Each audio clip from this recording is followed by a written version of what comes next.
A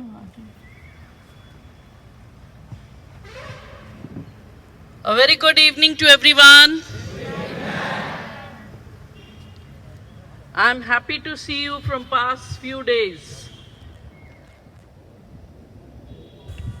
And request you to please speak in Hindi or mix so that everybody can understand. Most of them not. ठीक है sir.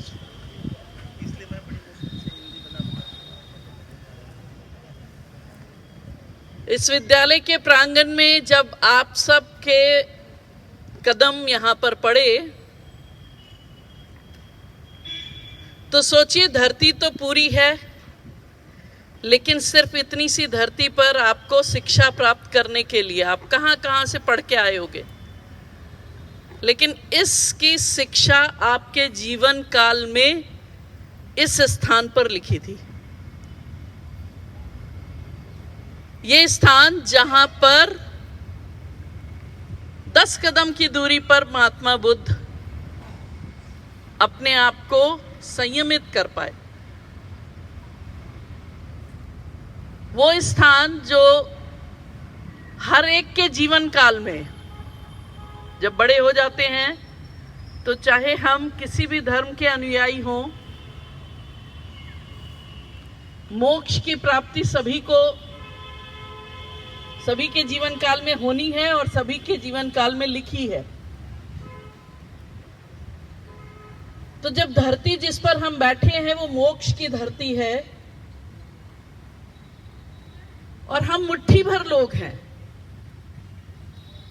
तो कभी आपने सोचा कि एनसीसी तो बहुत जगह चली होगी, फिर हम ही को इस धरती पर ज्ञान प्राप्त करने का, इस तरीके की चीजों में इन्वॉल्व होने का अवसर भगवान ने क्यों दिया? कभी आपने विचार किया अपने मन में? आज मैं इसी पर बात करूंगी कि लक्ष्य क्या, अपॉर्चुनिटीज क्या. मतलब आपके पास हर समय कोई ना कोई गेंद आती रहती है, चाहे वो आपके पेरेंट्स के द्वारा फेंकी गई हो, चाहे आपके शिक्षकों के द्वारा फेंकी गई हो, चाहे आपके कलीग्स के द्वारा फेंकी गई हो, चाहे आपके सबऑर्डिनेट्स के द्वारा फेंकी गई हो, या ईश्वर के द्वारा दी गई हो.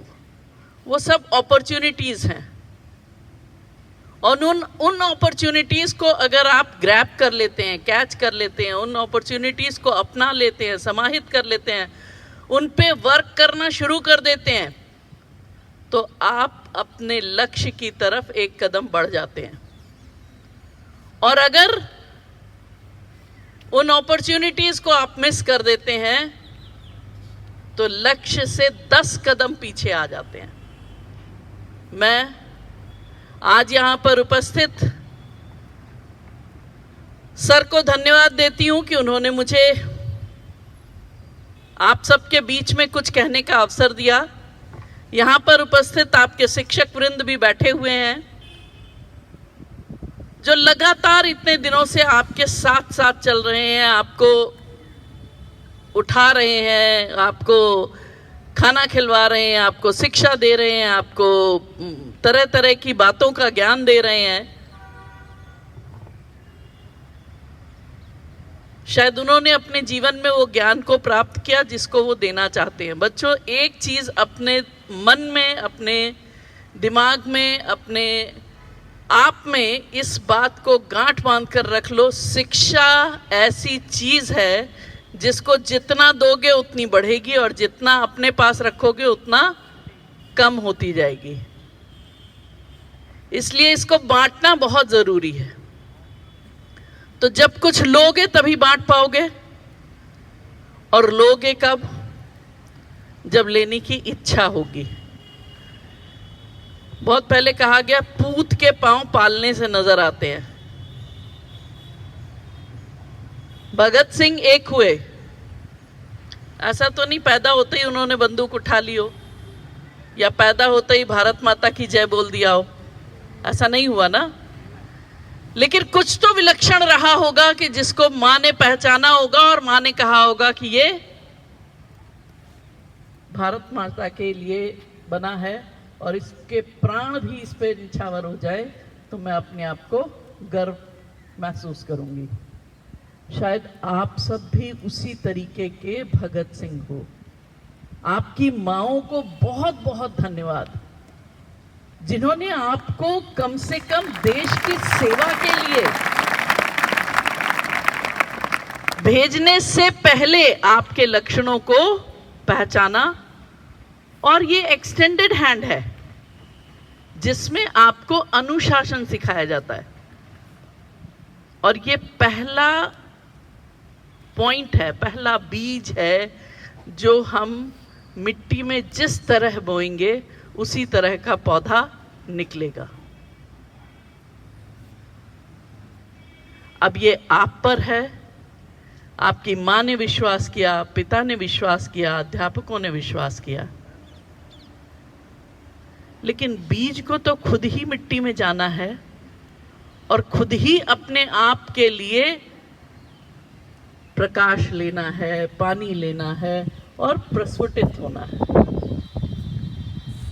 ये काम माँ नहीं करेगी और न ये काम पिताजी करेंगे। ये काम सिर्फ आपको करना है। कैसे करना है? इस कड़ी में सिर्फ एक व्यक्ति जुड़ता है, वो है अध्यापक, जो आपको पहले शिक्षित करता रहता है कि बच्चों ऐसा करना, ऐसा करोगे तो ये हो जाएगा, ये करोगे तो ये हो जाएगा। तो आप अभी वो बीज हैं जो मिट्टी में जाने के लिए तैयार हैं, जिससे न जाने कब आप वो वट वृक्ष बन करके तैयार हो जाएं, जो शायद समाज में इस समय की उपयोगिता आप सब भी महसूस करते होंगे और हम सब भी महसूस करते हैं।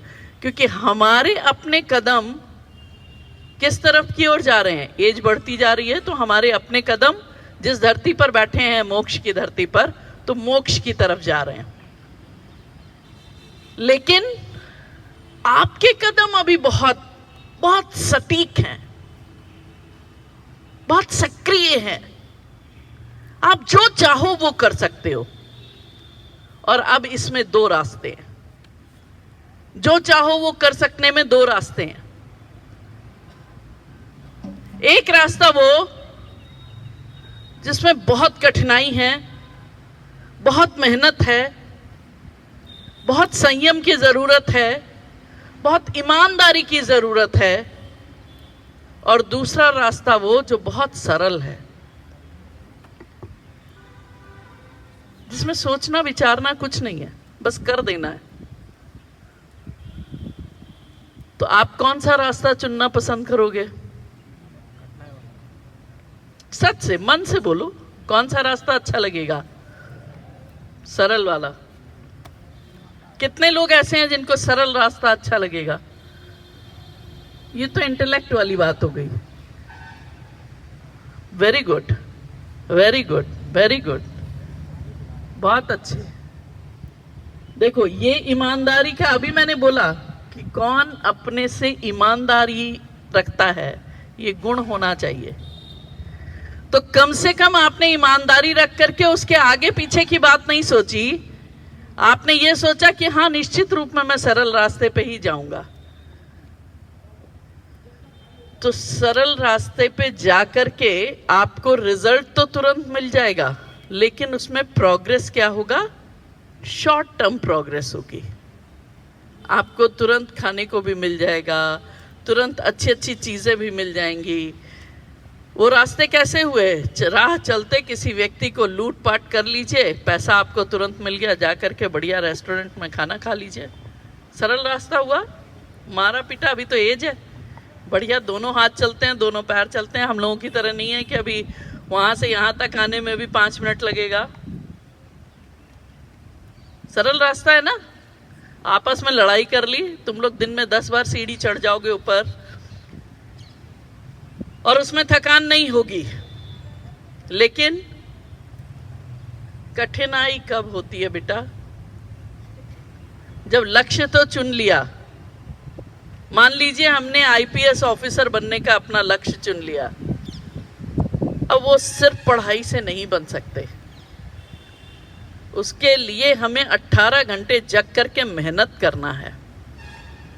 हमें अपनी नींद त्यागनी है, भूख त्यागना है, लालसा त्यागनी है, और लाना क्या है, एकाग्रता लानी है, अपने आप को संयमित करना है, अपने आप में एक विश्वास जगाना है कि हमें पढ़ना है और तब हमें आगे बढ़ना है।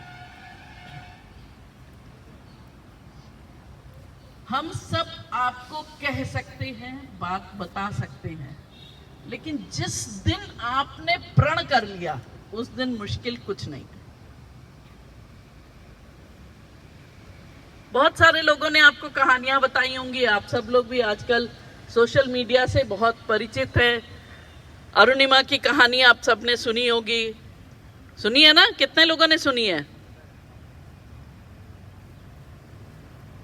ट्रेन से दोनों पैर कट गए थे उसके, और फिर भी माउंट एवरेस्ट चढ़ा, सुना है ना? हाँ, तो कैसे चढ़ सकता है भाई? कठिन रास्ता था कि सरल रास्ता था? कठिन था, लेकिन क्या नामुमकिन था? क्या नामुमकिन था? इतनी धीमे आवाज में, तो इसका मतलब बहुत नामुमकिन था। नामुमकिन था? आपको लगता है कि कोई ऐसा काम है जो आप नहीं कर सकते? कोई ऐसा काम दुनिया का, कोई ऐसा काम है जो आप नहीं कर सकते? लेकिन फिर ऐसी आवश्यकता क्यों पड़ती है कि हम मनुष्य होकर भी मनुष्य वाला काम नहीं करते?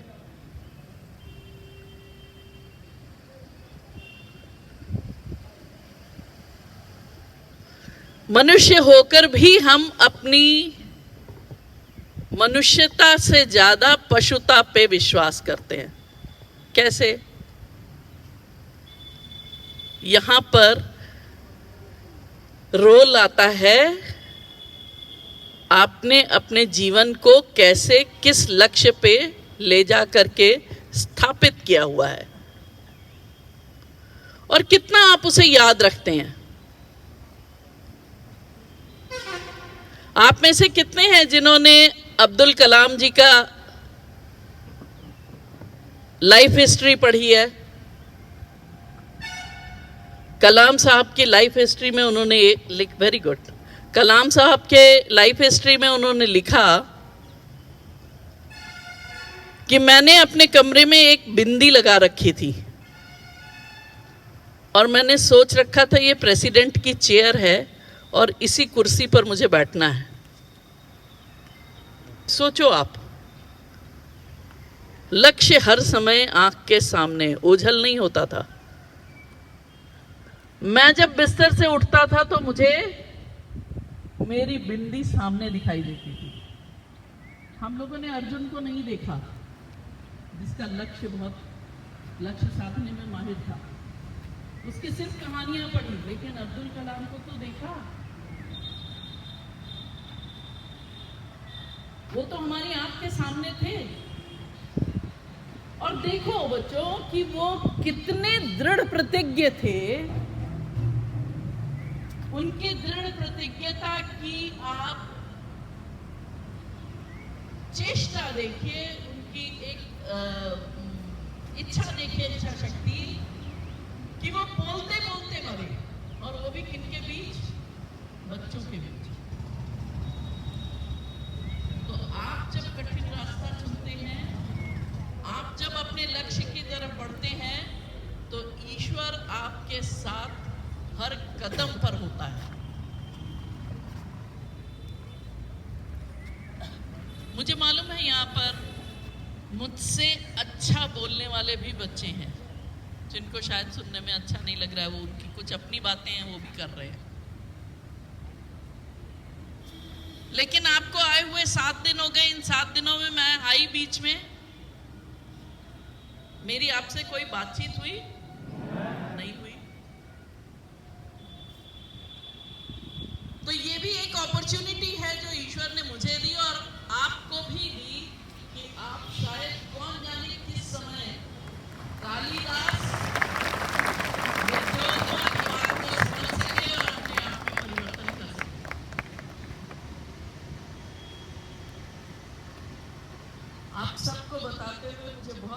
होता है कि अपने भारत की पहली महिला पायलट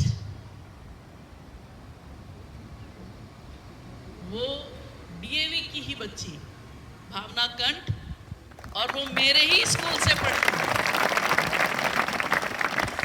और बच्चों, पढ़ने में बहुत अच्छी नहीं थी वो, बेगूसराय बीआरडीएवी। मैं वहीं से ट्रांसफर होकर के यहाँ पर गया में आई, और वो बच्ची पढ़ने में बिल्कुल मीडियोकर थी। बोर्ड के फाइनल एग्जाम थे, उसको डिप्रेशन हो गया और बोली कि मैम मैं एग्जाम दे ही नहीं पाऊंगी, मेरा मन अंदर से बहुत घबराता है और मैं अपने आप में कंट्रोल नहीं कर पा रही हूँ, मैं जो याद करती हूँ सब मुझे भूल जाता है। बहुत समझाने की कोशिश करी, बहुत उसको मोटिवेट किया, लेकिन उस साल उसने ड्रॉप कर दिया, बिल्कुल हिम्मत नहीं बना पाई। और फिर अगले साल फिर उसको जीरो से शुरू करवाया गया, और वो बच्ची आज अपनी उसी हिम्मत के बल पर सोचो पूरे भारत में नाम कमा।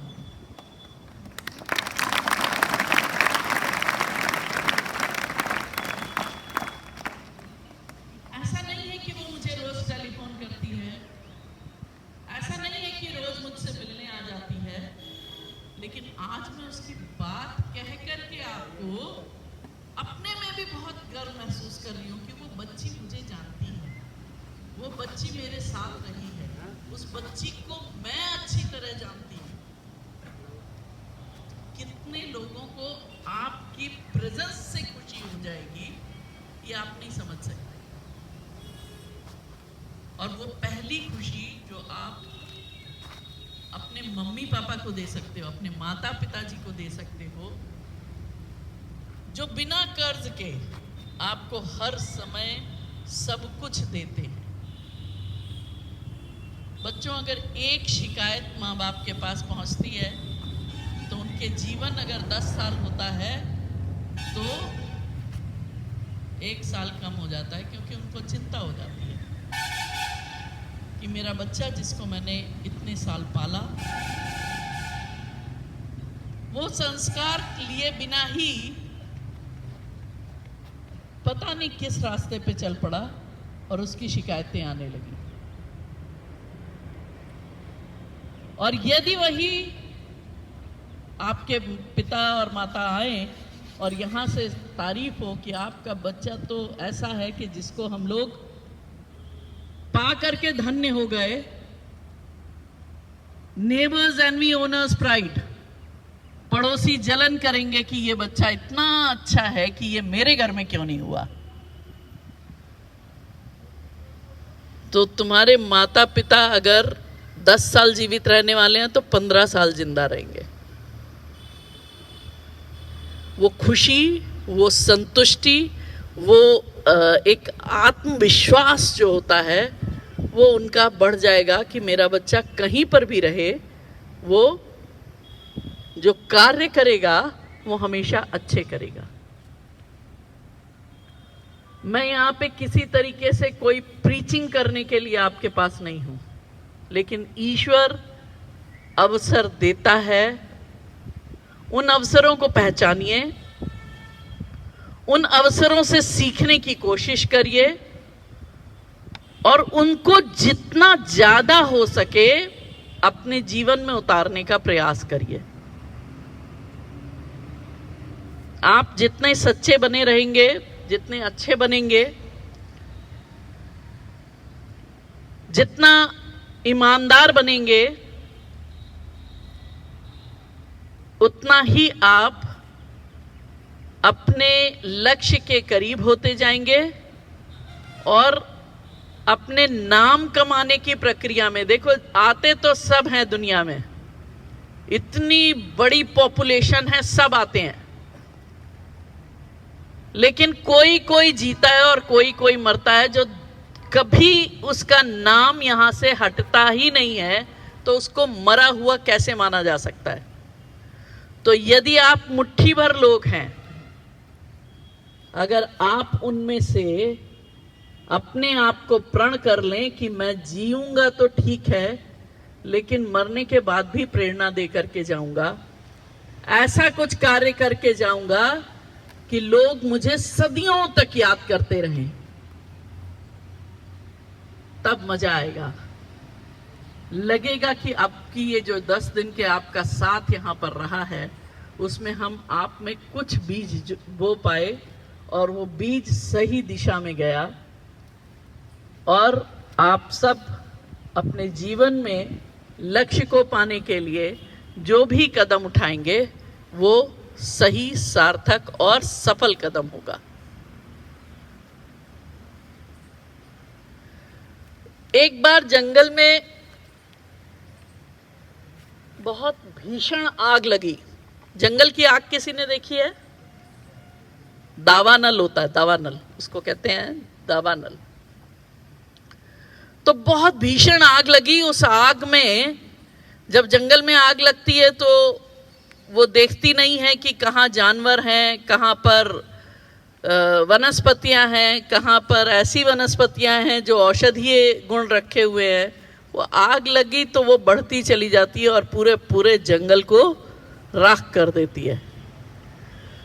तो जब आग लगी तो वहां पर रहने वाले जानवरों ने तुरंत भागना शुरू कर दिया और भाग करके ऐसी ऐसी जगहों पे जाना शुरू कर दिया जहां पर वो अपने आप को सुरक्षित कर सके। लेकिन सब कष्ट में थे, क्योंकि सबके घर जहां उन्होंने रहने का अपना स्थान बना रखा था वो सब टूट रहा था, नष्ट हो रहा था, और उनको अपने लिए नया स्थान, नई जगह, नया घर, सब कुछ करना था। छोटे छोटे बच्चे भी थे, हाथियों का झुंड, और एक जंगल है तो जंगल में सब तरह के जानवर। वहीं पेड़ जो थे उस पर एक चिड़िया ने अपना घोंसला बना रखा था और उसने अंडे जो दिए थे उसमें तुरंत छोटे छोटे से बच्चे 1-2 दिन पहले ही निकले थे। अब चिड़िया की स्थिति देखो, मैं आपको ले जाना चाहती हूं। आप थोड़ी देर अपनी मम्मी की स्थिति, पिता की स्थिति जरा सोच करके देखना कैसी होती है। ये पूरी संसार जो है ना, ये बुराइयों से भरा हुआ है, आग लगी हुई है पूरा संसार। कोई कमी नहीं है बुरे लोगों की, सब आपको गलत रास्ते पे ले जाने के लिए प्रेरित करेंगे और सही रास्ते पे ले जाने के लिए मुट्ठी भर लोग होंगे। अब वो जो छोटे छोटे बच्चे जैसे कि आप, जो अभी मुझे लगता है बहुत ज़्यादा तो 15 साल से लेकर के और 18-19 साल तक के बच्चे हो आप, जिन्होंने अभी ज़िंदगी के केवल 19 साल, 18 साल, 15 साल, जो भी ये काउंटेड ईयर्स बिताए हैं, और माँ पिताजी 60 साल के हो चुके होंगे। तो चिड़िया तो फुली ग्रोन अप थी और वो बच्चे अभी 2-3 दिन के थे जो फुल्ली डिपेंडेंट थे अपनी मदर पर। सब तो भाग गए। अब चिड़िया चाहती तो वो भी भाग जाती, अपने बच्चों को छोड़ देती, लेकिन माँ कैसे छोड़ दे। वो पास में एक नदी थी, वहां देखा उसने हाथियों का झुंड जाकर के उस नदी में अपने आप को उस आग की जो गर्मी थी उससे शांत कर रहा था। अब ये चिड़िया वहां तक जाती, अपने पूरे पंख भिगोती, अपनी चोंच में पानी भरती और ला करके उस जंगल वाली आग पे फड़फड़ा करके डालती, अपनी चोंच वाला पानी भी डालती। तुमको लगता है उससे कुछ फर्क होना था? हाँ, आग बुझ जाती उससे? तो अब सोचो, ये जो कार्य कर रहे हैं ये कौन है? वही मुट्ठी भर लोग जो आपको सफलता की ओर ले जाना चाहते हैं, जो आपको सही दिशा दिखाना चाहते हैं। और वो हाथियों का झुंड जो नहा करके अपनी गर्मी को मिटा रहा था, जो जंगल से उनको कहीं जल गए थे, कहीं भागने में उनको थकान हो गई थी, वो हंसने लगे उस चिड़िया पर खूब जोर जोर से और तंज कसने लगे, बहुत ताने मारने लगे। अरे वाह री चिड़िया, तेरे तो एक चोंच भर के पानी से आग बुझ चुकी। लेकिन उसने सुना नहीं, वो बार बार जाती, बार बार आती, बार बार जाती, बार बार आती, और वो लोग हंस हंस करके उसकी जितनी बुराई कर सकते थे उतनी बुराई करने लगे। अब चिड़िया जो थी, जब उसको समझ में आ गया कि मेरे करने से इसमें कुछ भी नहीं होने वाला है, फिर भी थकी नहीं, अपने बच्चों को आखिरी तक की बचाने का प्रयास करती रही। लेकिन उसने एक जवाब दिया, चिड़िया ने हाथियों को कहा, जब इस जंगल का इतिहास लिखा जाएगा तो उसमें तुम्हारा नाम आग लग के देखने में हंसने वालों में होगा और मेरा नाम आग बुझाने वालों में होगा।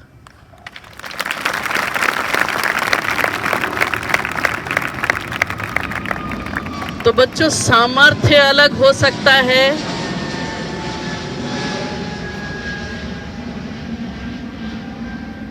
क्षमता अलग हो सकती है, लक्षण अलग हो सकते हैं, ताकत अलग हो सकती है, लेकिन आप सब सोच अगर अपनी अच्छी कर लोगे, अपने विचार अच्छे कर लोगे, अपना व्यवहार अच्छा कर लोगे, अपने आप में संतुलन ले आओगे, तो वो माता पिता जिनको अपने बच्चों को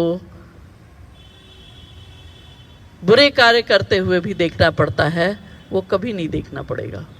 और मैं यहाँ पर बैठे हुए सभी बच्चों को सिर्फ इतना सा चाहती हूँ कि आप सुधरो और औरों को सुधारो। ये लक्ष्य बना लो कि मैं अपने में किसी भी तरह की कोई भी गलत आदत पनपने नहीं दूंगा या दूंगी, और अगर मेरे साथ रहने वाला या मेरे साथ चलने वाला अगर उस बुरी आदत से जकड़ा हुआ है, तो मैं कोशिश करूंगा या करूंगी कि उसको भी उससे बाहर निकाल सकूं। मुझे लगता है कि आप इतने समझदार हैं कि बुरी क्या आदतें हैं और अच्छी क्या आदतें हैं ये आप समझ सके होंगे। एक बहुत बड़ा आतासुर जो है वो अपना मुंह फैलाए खड़ा हुआ है अपने आगोश में लेने के लिए, वो है ड्रग्स, वो है सिगरेट, बीड़ी, पान, मसाला, ये सारी चीज़ें जो शायद क्षणिक सुख तो दे देगा, लेकिन फिर पूरा घर बर्बाद कर देगा। तो आप अगर ऐसी छोटी छोटी सी चीज़ों के भी बंधन में बंध रहे हैं, तो लक्ष्य याद करिए। आपका लक्ष्य इतना छोटा नहीं है जिसके लिए आपको किसी की ऐसी चीज़ों की सहायता पड़े। फिर मैं उन्हीं की लाइन दोहराऊंगी, me and my nation. He has written, small M is a crime. अगर आपने अपने जीवन का लक्ष्य छोटा बना लिया तो उससे बड़ा क्राइम जीवन में आपने कुछ नहीं किया। इसलिए लक्ष्य बड़ा होना चाहिए, ऊंचा होना चाहिए, सपने अच्छे देखो, ऊंचाइयों को छूने के देखो, तभी आप उस तरफ अग्रसर हो पाएंगे और अपने आप को उस तरफ बढ़ने के लिए अपने आप को प्रेरित कर पाएंगे, अपने परिवार को लेके चल सकेंगे और कृतार्थ हो सकेंगे अपने माँ पिताजी और जो धरती, जिस धरती पर आप जन्म लेकर के आगे बढ़ने का प्रयास कर रहे हैं। मुझे लगता है कि मैं आप सबके बीच में अपनी बात को रख सकी, आप तक, आपके दिल तक पहुंचने की कोशिश कर सकी, आपको दिशा विहीन ना होने की सलाह दे सकी। और यदि मैं इन सब कामों में सक्षम हो सकी, तो आज जो ईश्वर ने मुझे इस कार्य के लिए यहाँ पर भेजा, उसमें मैं सफल और आप भी सफल। और यदि आप में से कोई भी अपने आप में परिवर्तन इसी समय से शुरू करेगा, तो मैं दावे से कहती हूँ कि आगे आने वाले जीवन में वो दिन दूर नहीं जिस दिन एक भगत सिंह था, घर घर में भगत सिंह होगा, घर घर में रानी लक्ष्मीबाई होगी। तो सोच बदलिए, सोचने का तरीका बदलिए, नजर बदलिए और नजरिया बदलिए। आप निश्चित रूप में अपने लक्ष्य को प्राप्त करेंगे। Thank you very much and thanks for listening me so nicely. Thank you. Bhumi Dayal Singh from DAV Cantt. Ma'am, जैसे मैं एनडीए डिफेंस एस्पिरेंट हूँ और एनडीए मेरी फर्स्ट, तो मैं रिटन क्लियर कर सकती हूँ, इंटरव्यू भी क्लियर कर सकती हूँ, लेकिन कहीं ना कहीं मन में डाउट रहता है कि कहीं मेडिकल में मेरे को रिजेक्ट ना कर दिया जाए, और वो मुझे पीछे की तरफ खींच लेता है। मैं बार बार सोचती हूँ कि मेरे को आगे बढ़ना चाहिए, क्योंकि हम फ्यूचर के बारे में नहीं जानते हैं, हमको अपना प्रेजेंट सुधारना चाहिए। बट फिर भी कहीं ना कहीं मन में डाउट रहता है, क्या पता कहीं मेडिकल में रिजेक्ट हो जाए और फिर उतने साल से जो हमने ये मेहनत की है वो सब बेकार हो जाएगी। तो देखो, यही मन की ये दो मन होते हैं, एक बड़ा चंचल मन होता है और एक बड़ा शांत मन होता है। ये बड़ी अच्छी बात है कि अपने ही अंदर राम भी है और अपने ही अंदर रावण भी है। रावण हमेशा गलत काम करने के लिए प्रेरित करता रहेगा, गलत दिशा में ले जाने के लिए करता रहेगा, आपको नीचे ले जाने के लिए करता रहेगा, नेगेटिव थॉट्स देता रहेगा। और राम आपको बल देता रहेगा, नहीं कुछ नहीं होगा, करो तो, बढ़ो तो, चलो तो, गिरो तो, उठो तो। ये राम अपना रोल प्ले करता रहेगा।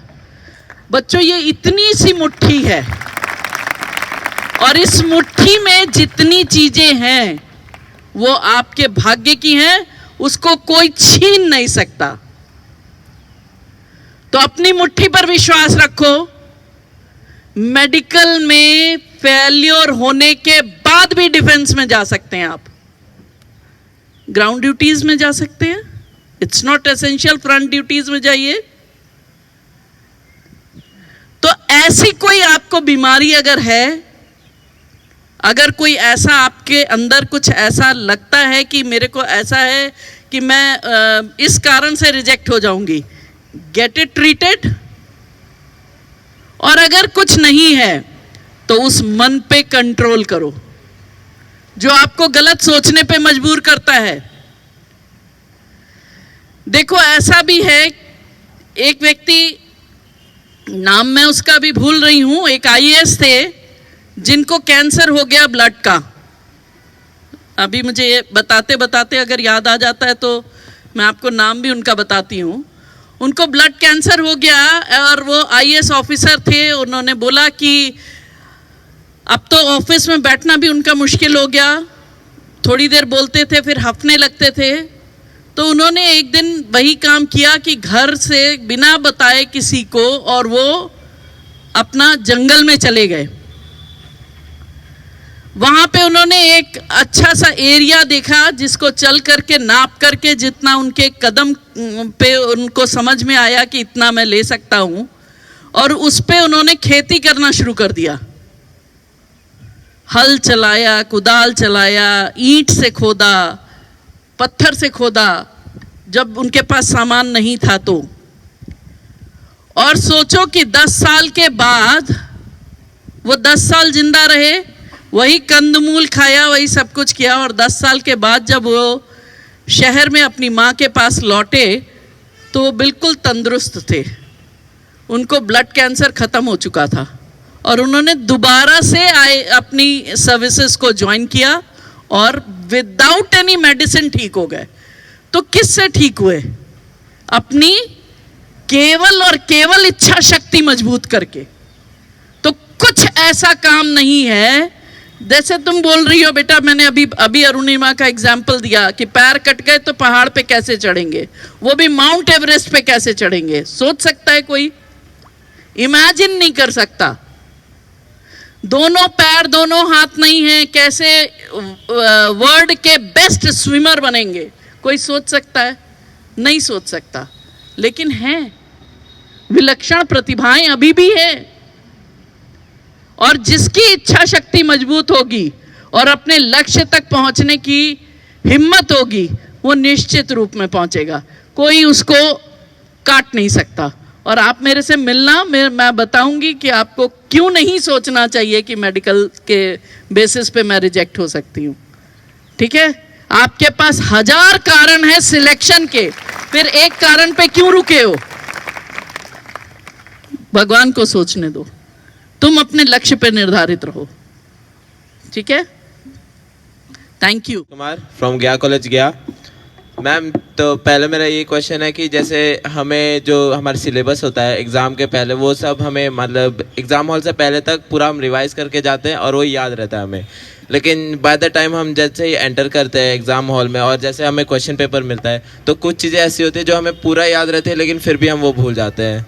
तो वो बहुत बड़ी प्रॉब्लम रहती है अभी स्टूडेंट लाइफ में वैसे। तो उसके ऊपर कुछ चाहता हूँ मैं। करत करत अभ्यास के जड़मत होत सुजान। ठीक है ना बेटा? इतनी अच्छी बात है ये पूछा इसने। आप देखो, सिर्फ एक, जैसे हमने बोला कि आप अपना एक लक्ष्य बना लो, उसी तरह एक बात को ध्यान में रखो। बिस्तर पे जाने से पहले, आंख बंद होने से पहले, सोने से पहले, मैं क्या हूं, मैंने आज पूरे दिन में क्या किया, इसका एनालिसिस करना बहुत जरूरी है। और इसने मेरी पूरी लाइफ को चेंज किया।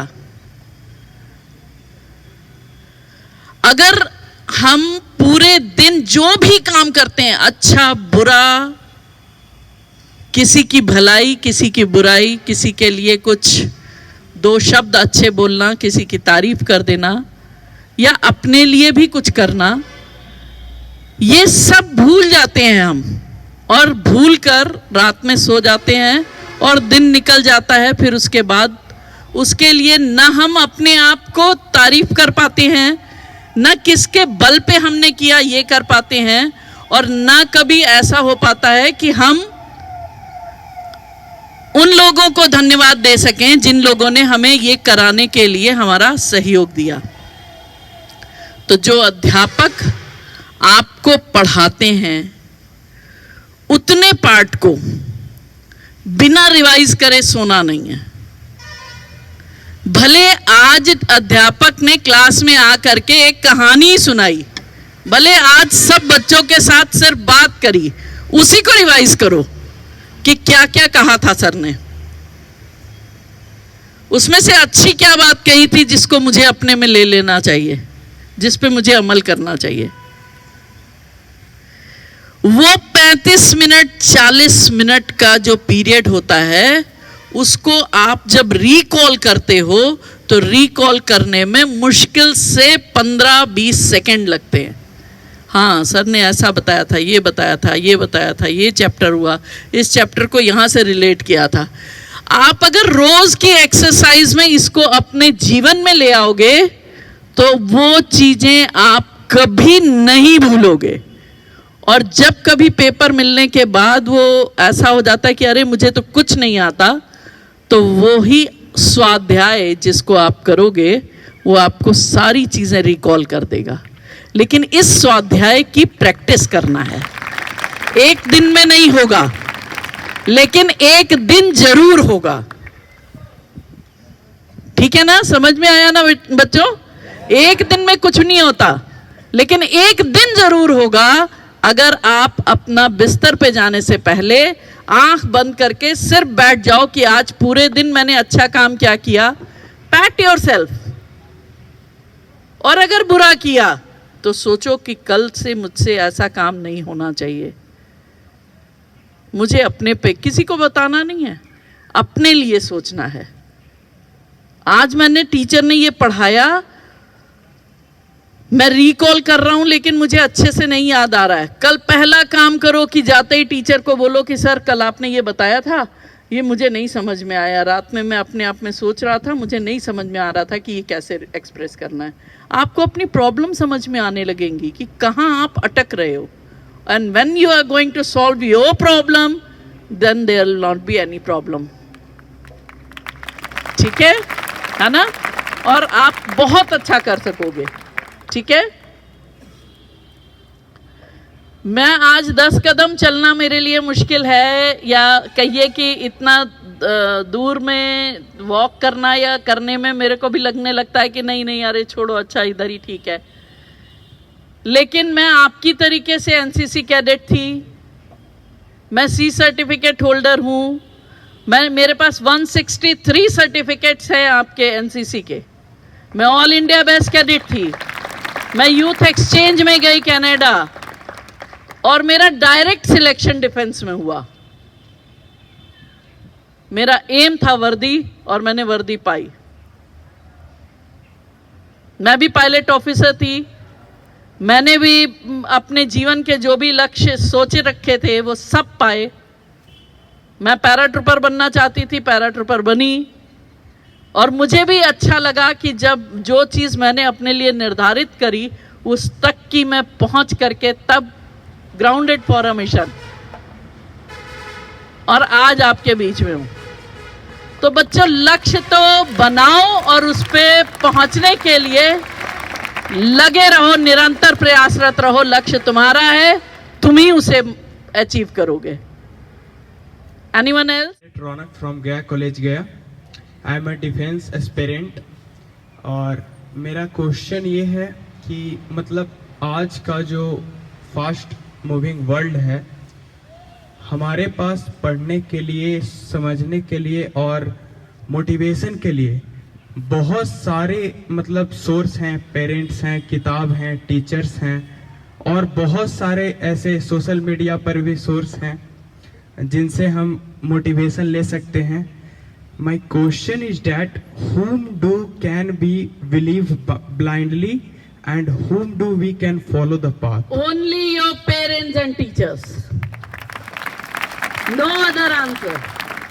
Only your parents and teachers. आप अपने अगर आंख बंद करके, what you said कि whom we can believe blindly आप सिर्फ पेरेंट्स और टीचर्स पे कर सकते हो, क्योंकि वो एक ऐसे शख्स है जो अपने से बढ़ते हुए बच्चों को देखना चाहते हैं. चाहे माँ पिताजी हो, उनको भी अच्छा लगेगा कि उनसे वो बच्चा जो है वो उनसे अच्छा करे, तो उनको खुशी होगी. और इसी सिमिलर पैटर्न में टीचर भी आता है कि अगर उनको भी अच्छा लगेगा कि अगर उनका पढ़ाया हुआ बच्चा कोई उनसे ऊपर निकलता है या समाज में अपना कोई नाम कमा पाता है, तो उन्हें भी बहुत अच्छा लगेगा. So blindly believe on only 3 persons, that is your parents and teacher. Good evening sir. Good evening ma'am. Ma'am, आपने जैसा बताया अभी स्वर्गीय भगत सिंह जी के बारे में, आज के टाइम में सब चाहते हैं कि हमारे सोसाइटी में भगत सिंह हो, पर कोई ये नहीं चाहता है कि हमारे घर में भगत सिंह हो. तो ये मेंटेलिटी हम लोग हमारे पेरेंट्स का कैसे बदले? बेटा, पेरेंट्स की मेंटालिटी बदलने की जरूरत नहीं है. पहली बात तो ये मान लो कि वो स्वर्गीय नहीं है. उनके आगे हम क्या लिखेंगे? शहीद. शहीद और स्वर्गीय में बहुत अंतर है. ठीक है? और आपकी माँ अगर आपको लगता है कि वो भगत सिंह जैसा बच्चा अपने घर में नहीं चाहती है, तो ये कहीं ना कहीं आपकी समझ में कुछ कमी है. भारतवर्ष की कोई भी माँ ऐसी नहीं होगी जो रानी लक्ष्मीबाई और भगत सिंह को अपने घर में नहीं चाहती हो. उम्मीद सिर्फ इतनी सी है, उम्मीद सिर्फ इतनी सी है कि आप अपना विश्वास उस तरह से दिला पाएं. भगत सिंह की भी मां कभी कमजोर पड़ी. जब आपने पढ़ा होगा कि वो छुप करके पीछे की दीवार फांद करके और मीटिंग को अटेंड करने के लिए चले गए. पढ़ा कि नहीं पढ़ा? तो उनकी भी मां कहीं कमजोर पड़ी, क्योंकि ममत्व जो है वो जरूर सोचता है कि ये बच्चा मेरा है और मेरे पास रहे. लेकिन वही बच्चा जब शहीद हुआ और वही बच्चा जब ऐसे कारनामे किए कि उसने भारत माता को अपनत्व, उस माता के साथ साथ भारत माता को भी अपना समझा और उनका नाम भी रोशन किया और भारत माता का भी नाम रोशन किया, तो वो उस पर बलिहारी होते हुए भी मुझे लगता है कि कोई ऐसा क्षण होगा जिस समय वो उसको याद करके रोती ना हो और याद करके गर्व ना महसूस करती हो। तो सब माँओं को सलाम है। बेटा, आप कभी अपनी माँ से पूछना कि आप मुझे वीर बनते हुए देखना चाहती हो या डरपोक, और जवाब आपके सामने होगा। आप मुझे आंख मिला करके बात करते हुए देखना चाहती हो या आंख झुकाकर, जवाब सामने होगा। आप मुझे हथियार का सदुपयोग करते हुए देखना चाहती हो या हथियार का दुरुपयोग, जवाब सामने होगा। कोई मां ऐसा नहीं कह सकती कि जा बेटा आतंकवादी बन जा। कह सकती है क्या? लेकिन हजारों मां ये कह सकती हैं जा फ्रंट पे खड़े हो जा, घुसने मत देना एक भी ऐसे आतंकवादियों को। कह सकती हैं या नहीं? तो बच्चे चिंता नहीं करो, चिंता सिर्फ एक चीज की करो कि जो लक्ष्य बांधा है उस तक कैसे पहुंचना है। मां अपने आप साथ हो जाएगी। ठीक है?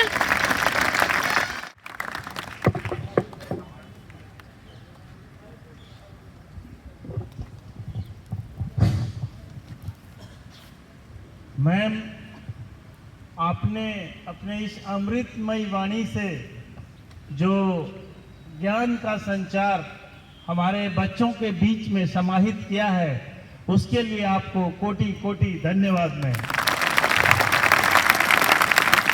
और मुझे आशा ही नहीं, पूर्ण विश्वास है कि हमारे ये बच्चे जो देश के भविष्य हैं, कल के doctor, engineer, professor, scientist, what ever it में भी, जो भी इनका लक्ष्य है, जो भी इनका टारगेट है, वो इन चीज़ों को याद रखते हुए अभी से उस पथ पे लग जाएंगे। मैंने अपने पहले लेक्चर में भी आप लोगों से लक्ष्य, टारगेट, गोल के ऊपर बात की थी और मैम ने उसके बारे में पुनः पुनरावृत्ति करते हुए उसके बारे में आपको विस्तृत रूप से बताया है। तो एक बार बहुत बहुत धन्यवाद एक बार फिर से मैम। और मुझे आशा ही नहीं, पूर्ण विश्वास है कि आपकी कही गई अगर ये 4-5 बातें भी इनके मन में हो गया, उसके ऊपर ये अमल करना शुरू किए, तो इनका जीवन तो सफल ही होगा। हमारा समाज, हमारा स्टेट, हमारा देश आगे चलकर बहुत तरक्की करेगा। और आप सबों से भी हमारी यही कामना है कि मैम के द्वारा बताए हुए इतने अच्छे सुझाव को कार्यान्वित करें। परमपिता आपको नाम देगा, प्रसिद्धि देगा और आप जीवन में सफल होंगे। Thank you very much ma'am. और